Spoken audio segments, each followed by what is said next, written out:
Assalamualaikum warahmatullahi wabarakatuh. Saya Gina Asila Majid dari Prodi S1 Manajemen ingin mempresentasikan hasil tugas yang sudah saya buat, yaitu tentang proses IPO PT Gunanusa Era Mandiri Tbk. Pada mata kuliah Manajemen Keuangan, dosen mata kuliah Profesor Dr. Lela Nurelawati, SEMM, CRE, CRP di Universitas Teknologi Muhammadiyah Jakarta. Yang pertama ada pengertian. Singkatan IPO adalah Initial Public Offering. Kata inisial berarti perdana, public artinya umum, dan offering yaitu penawaran. Pengertian IPO adalah langkah strategis dalam memperoleh suntikan modal melalui penawaran saham secara terbuka kepada masyarakat, atau singkatnya disebut dengan penawaran saham perdana. Adapun tujuan perusahaan menyelenggarakan IPO adalah berikut. Pertama, investor utama ingin menarik dana. Ketika para investor menarik modal dari perusahaan, tentunya kas akan berkurang sehingga memerlukan suntikan dana agar operasional dan aktivitas bisnis tetap berjalan. Akibatnya, perusahaan membuka penawaran saham agar mendapatkan sumber modal dari masyarakat. Yang kedua, perusahaan membutuhkan tambahan modal. Keperluan perusahaan dari waktu ke waktu pastinya meningkat. Demi bisa mencapai tujuan, maka perusahaan menjalankan strategi melalui saham IPO agar mendapatkan modal. Lalu yang ketiga, ingin valuasi perusahaan meningkat. Dengan meningkatnya modal tersedia, maka perusahaan berkesempatan meningkatkan nilai asetnya di masa depan. Selanjutnya ada syarat-syarat perusahaan agar masuk IPO. Yang pertama, struktur kepemimpinan perusahaan teratur dan lengkap. Rincian struktur kepemimpinan yang dimaksud adalah perusahaan berbadan hukum PT atau perseroan hukum PT, perseroan terbatas, mempunyai komisaris independen, adanya audit baik komite dan internal, dan posisi sekretaris perusahaan terisi. Yang kedua, terpenuhnya syarat akuntansi dan keuangan. Perhitungan akuntansi dan keuangan sudah harus tersusun dan terkelola rapi.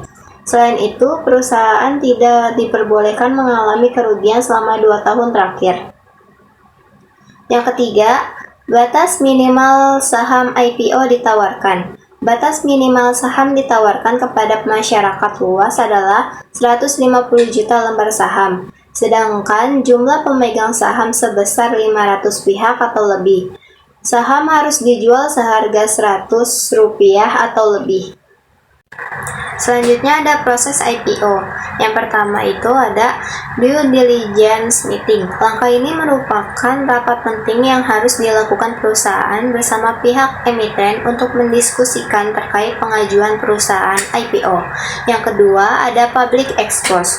Public expose merupakan bentuk pengakuan publik akan terbukanya perusahaan melalui saham IPO. Yang ketiga, book building. Tahap ini merupakan penawaran yang dilakukan oleh investor yang tertarik dan berminat menanamkan modalnya pada perusahaan IPO, berisi tentang jumlah saham, harga, dan yang lainnya. Yang keempat ada price listing. Setelah mengetahui berapa banyak investor yang berminat pada saham, selanjutnya perusahaan bisa menetapkan harga jual saham. Penentuan harga jual saham tergantung banyaknya kesediaan saham dan calon investor. PT Gunanusa Era Mandiri Tbk merupakan perusahaan nasional yang bergerak di bidang makanan ringan. Kacang olahan pertama didirikan oleh Bapak Cokro Gunawan yang telah memiliki pengalaman dalam industri makanan ringan kacang pada tahun 1993 di Cikarang. Pada awal berdiri, perseroan memfokuskan usahanya pada pembuatan produk kacang tanah yang berkualitas di pabrik seluas 1.000 meter persegi. Seiring berjalannya waktu, perseroan terus melakukan ekspansi bisnis dengan mengakuisisi beberapa perusahaan atau melakukan lini bisnis baru yang dapat menopang kegiatan usaha perseroan serta memproduksi jenis kacang lainnya sebagai pengembangan bisnis. Selanjutnya ada penawaran umum perdana saham.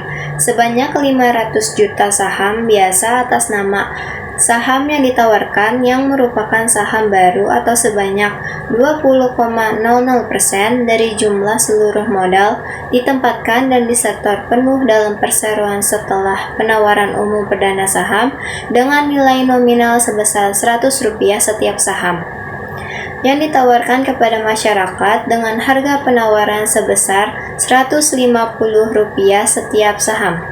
Pemesanan saham melalui sistem penawaran umum elektronik harus disertai dengan ketersediaan dana yang cukup pada RDN pemesan yang terhubung dengan subrekening efek pemesan yang digunakan untuk melakukan pemesanan saham. Jumlah keseluruhannya adalah sekitar Rp75 miliar. Berikut struktur permodalan pada perusahaan ini. Berikut penggunaan dananya. Berikut tabel penjamin emisi efek pada perusahaan ini. Selanjutnya ada tata cara pemesanan saham.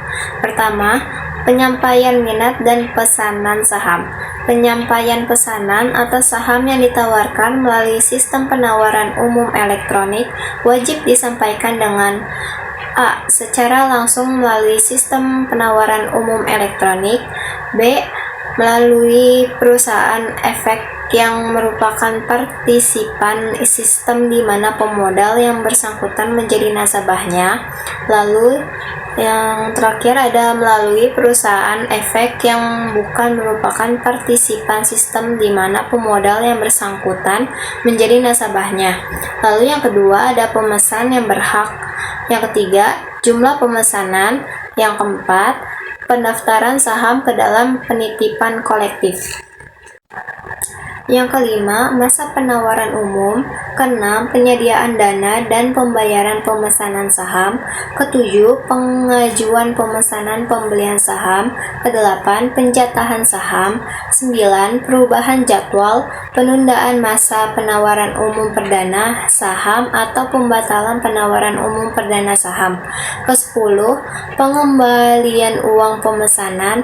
Ke-11, konfirmasi penjatahan atas pemesanan saham. Dan yang terakhir adalah tabel rasio pada perusahaan ini. Sekian video presentasi yang sudah saya buat, lebih kurangnya mohon dimaafkan. Wassalamualaikum warahmatullahi wabarakatuh.